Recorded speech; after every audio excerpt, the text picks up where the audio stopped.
야고보서 3장 13절에서 16절 말씀입니다.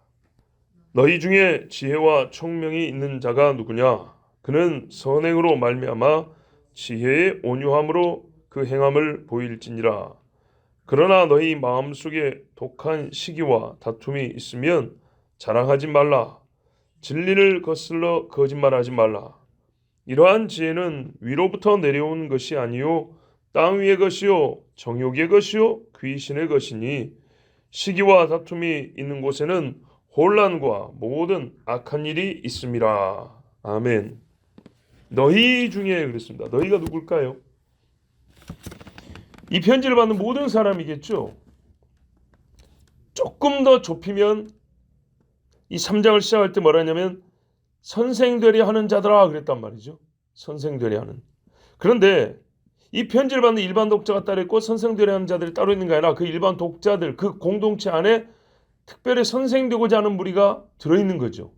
그러니까 전체를 보면 선생되려는 많은 사람들이 포함되어 있는 바로 그 공동체의 전체를 지금 대상으로 말합니다. 다른 공동체에 비하여 조금 더 특징이 있는데 믿음 있는 소리를 잘하지만 행함이 없고 사실은 지혜도 없지만 선생되려 하고 그런 사람들이 많은 공동체. 그렇지 않으면 이런 편지를 쓸 일이 없죠. 자, 이 사람들에게 말합니다. 믿음을 조사해봐도 확인하기 어려운 것들이 많은데 이제 선생까지 되겠다 하니 너희는 지혜도 좀 조사해봐야겠다는 겁니다. 지혜. 그래서 너희 중에 지혜와 총명이 있는 자가 누구냐고 그럽니다. 우리 앞에서는 사실 같은 대상인데 믿음이 있다고 하는데 믿음 있는 자가 누구냐 이렇게 물어봤다면 거기서 좀 부끄러운 줄 알고 가만히 있었는데 선생까지 되려고 하는 인간들이 많단 말이죠. 그런 게 맞는 거죠. 믿음 있는 척하면 선생이 되려 한다니까요. 그래서 너희들은 지혜와 총명까지 조사해봐야 한다. 믿음이 있다고 다 선생되는 게 아니라 지혜 있는 자가 선생되는 거니까 믿음 플러스 지혜까지 너희는 좀 확인해봐야겠다.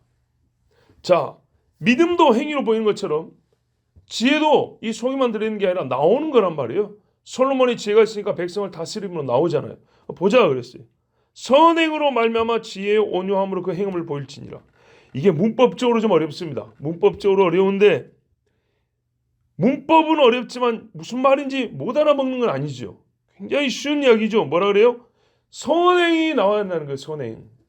지혜는 악한 행동이 아니라 의롭고 바른 행동으로서 사람을 유익하게 하는 열매를 맺어야 된다는 거예요. 소위 검증이 그렇게 돼야 선생이 되는 것이라는 거예요. 그리고 그 사람은 어떠냐? 그렇게 행하되 폭력적이거나 교만하거나 이런 것이 아니라 이 온유함으로 번역되는데 다른 번역은 겸손함 이렇게 됩니다. 마음이 차분한 가운데 겸손함으로 일 행하는데 열매가 선한 거예요. 요런 사람이 지혜롭다 할 것이고 총명이 있다 해서 선생이 될 것인데 보니까 믿음도 있다 했는데 행함도 없고 자기들이 자칭 선생 되건다고 막 말하는데 평상시에 사람들을 정말 지혜는 보통 말이잖아요. 말로 유익하게 하는 일이 없어요. 그런데 어떻게 선생이 되겠는가? 가져오라는 거예요. 항상 열매를 보겠다는 겁니다. 대신에 뭐가 있냐? 가만 보니까 독한 시기와 다툼이 마음에 있는 거예요. 14절 보세요. 그러나 너희 마음 속에 독한 시기와 다툼이 있으면 자랑하지 말라. 진리를 거슬러 거짓말하지 말라. 이 말씀도 굉장히 쉽죠. 이 편지를 받은 사람들이 14절을 이해를 못했을까요? 금세 이해했겠죠. 뭐 단어는 뭐 시기는 뭐고 다툼이 뭐고 왜 여기서 자랑하지 말라 얘기를 했냐 뭐 이런 거 물어볼 필요 없어요. 이 지혜와 총명이 없으면서도 선생 되고자 하는 자들은 어떻게 해요? 보통 시기심 때문이요. 남의 지지 않으려는. 그래서 분쟁을 일으켜서 저 사람을 떨어뜨리고 내가 올라가는 거. 이거 우리 흔히 볼 수 있는 거 아닙니까? 그러면서 어떻게 해요? 자기를 높이니까 자랑이 당연히 나오죠. 그리고 자기 자랑의 진리가 어디 있겠어요? 진리가. 굉장히 쉬운 이야기입니다. 그러니까 이런 사람들은 당장에 선생되려 하지 말고 지옥불에서 자기 자신부터 구해야 되는 사람들입니다. 자, 다시 정리해 볼게요. 독한 시기가 있다 하면 지혜 없는 사람이에요. 우리가 자문에서 지혜를 말씀드렸지만 지혜라는 건요, 경험과 지식이 넘치고 그래서 뭐 사건의 분석이나 상황에 대한 통찰력이 뛰어나고 문제 해결을 가장 잘하는 이 정도의 문제 해결의 선수를 얘기하는 게 아니라 그랬어요. 그런 능력만으로 지혜자라고 부르지 않아요. 항상 자문에 보면 지혜는요, 도덕적 옳음, 진리에 부합하는 결론과 행위까지 포함한다고 그랬어요. 옳음의 행위까지 나올 때에 지혜자다 이런다 했어요. 그래서 지혜를 다른 말로 길이라고 말해요. 길. 아버지의 교훈에 따른 삶. 그러니까 다른 사람을 시기, 그 질투죠. 질투는 성경에서 이미 불이라고 합니다. 불. 이거는 다툼의 주요 원인 아니겠습니까? 주요 원인. 시기가 많은 자는요, 자랑을 만들어냅니다. 만들어내요. 그래서 자기가 이기고 싶은 사람보다 항상 우월하다는 것을 증명하려고 하는데 없으니까 거짓말도 하고요. 우리가 보통 이런 경우 있어요. 그 곰하고 마주왔을 때 등을 보이고 도망가면 오히려 집에 죽는다 그러잖아요. 그럼 어떻게 했냐? 오히려 얼굴을 딱 마주보고 몸집을 크게 이렇게, 보통 동물들은 이걸로 가늠을 하니까 이런 식인 거죠. 자기의 지혜를 이렇게 몸집 불려서 크게 보이는 것처럼 이런 식인 거죠. 모르면서도 아는 척하고 또 남이 아는 거는 내가 모르면 안 되는 거예요. 무조건 끼어들어서 하려고 하고 또 거기서 멈추지 않고 자기가 올라가니까 다른 사람의 말 항상 틀리다는 식으로 말을 하고 본인이 더 선생답다는 인정을 받기 위하여 때로는요 이미 결론이 나왔어요. 내가 틀리다는 것이 결론이 나왔는데도 끝까지 우깁니다. 그래서 적어도 무승부는 돼야죠. 틀린 사람은 아니다 정도 결론을 받아내기 위해서. 이런 헛된 뚝심을 발휘하는 사람들, 자, 지금 말한 이 전체가 바로 다 진리를 거스르는 겁니다. 그래서 야고보가 말합니다. 하지 마라.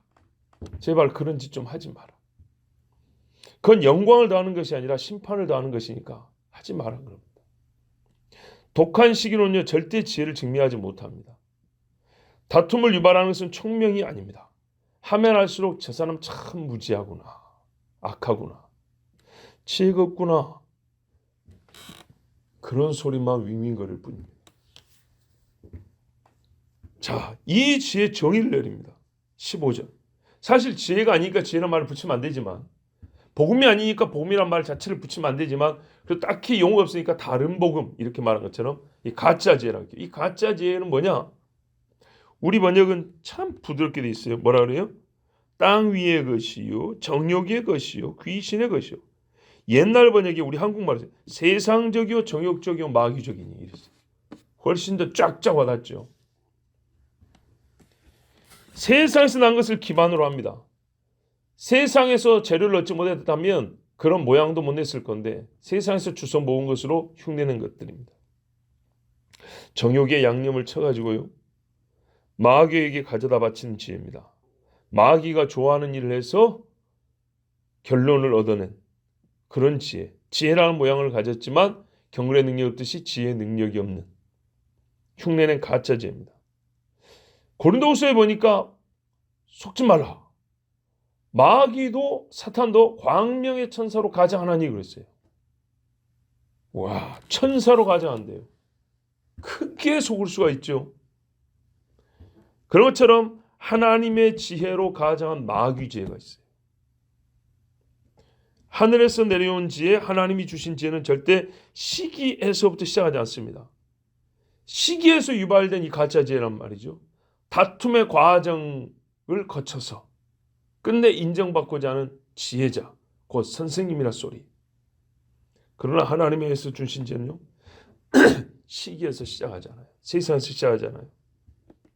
불화와 다툼을 이야기하지 않습니다. 자, 생각해 보세요. 이제 이렇게 정의를 내렸는데 실제로 이게 왜 지혜가 아니냐? 증거가 이렇게 나타나요. 16절에 시기와 다툼이 있는 곳에는 요란과 모든 악한 일이 있습니다. 혼란함과 악한 일, 모든 악한 일이 여기서 발생한다. 지혜는 이런 악한 일을 없애야 하는 것인데요. 오히려 악한 일을 만들어낸다면 그건 지혜의 정반대라고 정의되는 게 맞죠. 그런데 본인은 지혜라 한단 말이죠. 본인은 선생이라 한단 말이죠. 자, 그러면은 이걸 어떻게 해석해야 될까요? 가짜 지혜요. 가짜 선생입니다. 시기와 다툼이 있는 곳에는 요란함이 있고 혼란과 무질서가 있고 여러 악한 일들이 연쇄적으로 발생합니다. 고라 일당이요. 속이 시기를 가졌어요. 모세와 아론 지들만 제사장인가 이랬어요. 르벤 장자인데 유다한테 밀렸단 말이죠. 그러니까 그 르벤 자손들도 화가 났죠. 자, 이 시기입니다. 그래서 선생과 지도자와 제사장을 자처했습니다. 그 결과 어떻게 됐습니까? 백성들도 마음에 혼란이 일어나고 권위에 대한 부정이 일어나고 원망, 소위 반역이 일어났습니다. 결과는요. 고라와 일당이 다 죽었습니다. 심판을 받았습니다. 거기서 끝나야 되는데 백성들이 아직도 미련을 못 버려서 모세 아론을 돌로 쳐 죽이려고 그랬습니다. 혼란과 모든 악한 일이 있습니다. 요압이요. 아브넬과 아마사를 시기했습니다. 그래서 죽였어요.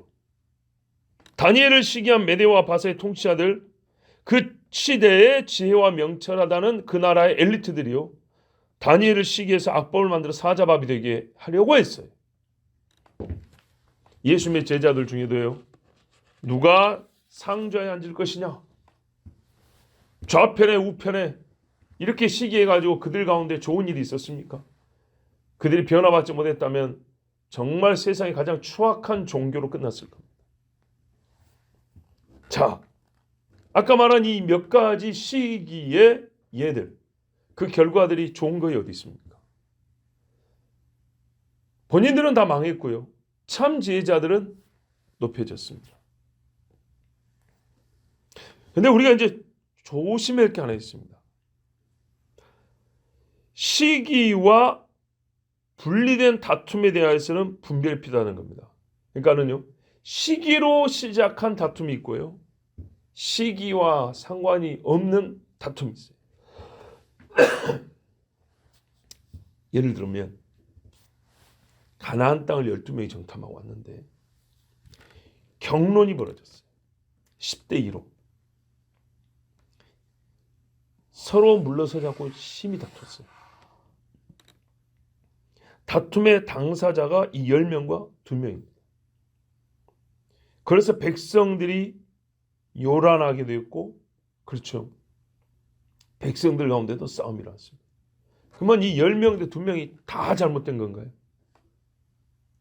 아니죠. 애굽으로 돌아가자는 이야기, 모세를 죽이자는 얘기, 별의별 소리 다 나왔습니다. 그래서 10명 대 2명, 이 2명도 다 잘못된 건가요? 누구 말인지 아시죠? 여호수아 갈렙 이야기입니다.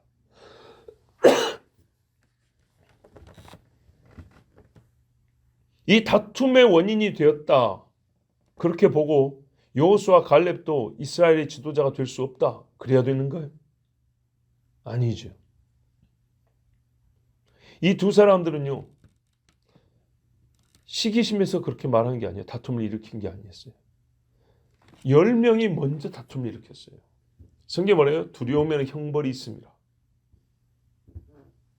그 말처럼 10명이 하나님에 대한 믿음이 없었어요. 각 지파의 우두머리 지도자라고 나온 사람들이에요. 그런데 그 10명이 믿음이 없었어요. 백성들을 오히려 혼란하게 만들었어요. 종살이하던 땅으로 돌아가자고 부추겨 있는 중이었어요. 그것을 막겠다고 그냥 순수히 따라갔으면 다툼이 없었겠죠. 근데 그러면 안 된다고 하나님 편에 서서 싸운 사람이 여호수아 갈렙이에요. 그들이 맞섰기 때문에 다툼이 일어났어요. 그럼 맞서지 않고 애굽으로 돌아갔어야만 했습니까? 그건 아니죠. 500년 전에 이 땅에 종교개혁, 신앙개혁, 교회개혁이 있었어요. 이대로 가면 다 지옥 백성인데 아무리 성경을 들고 있고 십자를 들고 쫓아가도 다 지옥 간다. 이건 가짜 신앙이다. 잘못된 복음이다. 해서 개혁자들이 일어났어요. 그 사람들 때문에 종교 전쟁도 일어났어요. 어떻게 해야 되죠? 그 사람들이 명예심을 얻고 싶어서 더 높은 주교의 자리, 교황의 자리에 올라가려고 그렇게 다툼을 일으켰습니까? 아닙니다. 그들은 당시에 목숨을 걸었습니다. 세계 최고의 권력자들 앞에 섰습니다. 그래서 실제로 죽임당한 사람이 얼마나 많은지 모릅니다. 뭘 이 땅에서 얻겠다고 그런 다툼을 유발하고 전쟁을 일으켰겠습니까? 그것이 아니었습니다. 더 높은 영광을 얻겠다고 사람들이 타락하고 하나님의 말씀과 하나님을 이용해 먹는 것을 금지시키고 중단시키려고 했던 겁니다.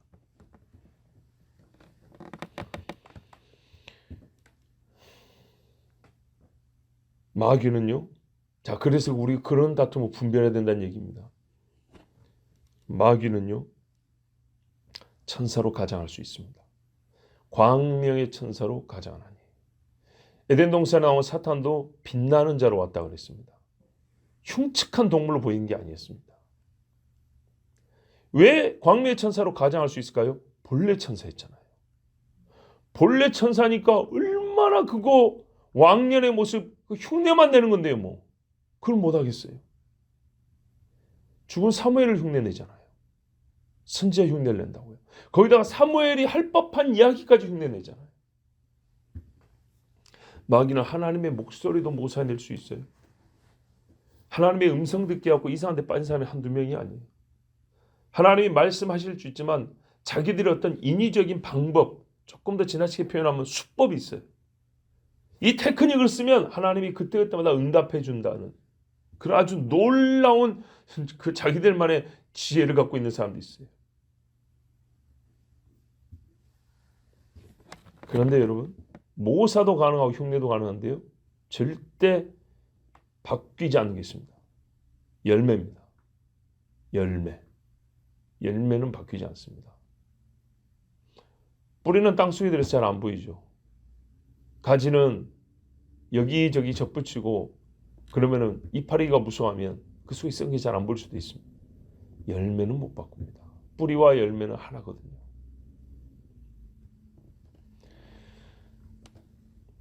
지혜도요, 흉내가 가능합니다. 오늘 말씀에서 우리가 하나의 뭘까요? 큰 덩어리에 통찰을 얻는다는 게 이겁니다. 지금 자칭 선생 되겠다는 자들, 지혜를 언급하는 사람들을 지금 교훈하고 책망하고 있잖아요. 그렇다면 무슨 말이죠? 사람들이 이들의 말에 속는다는 얘기죠. 가짜 지혜에 속는다는 얘기입니다. 지혜도 흉내가 됩니다. 마귀는 천사도 흉내를 낼 수 있고 하나님의 목소리도 흉내낼 수 있고요. 죽은 자도 흉내낼 수 있고요. 지혜도 흉내냅니다. 그렇지만 모조품이기 때문에 진리에 이르지 못합니다. 진리가 맺는 열매를 맺을 수가 없습니다. 조심해야 합니다. 마귀는 지혜도 흉내냅니다. 확인해야 합니다. 내가 갖고 있는 지혜와 명철이 성경과 나란히 세워질 수 있는 것인가 확인해야 합니다.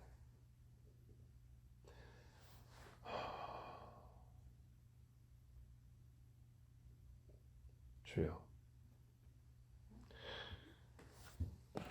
기도하겠습니다.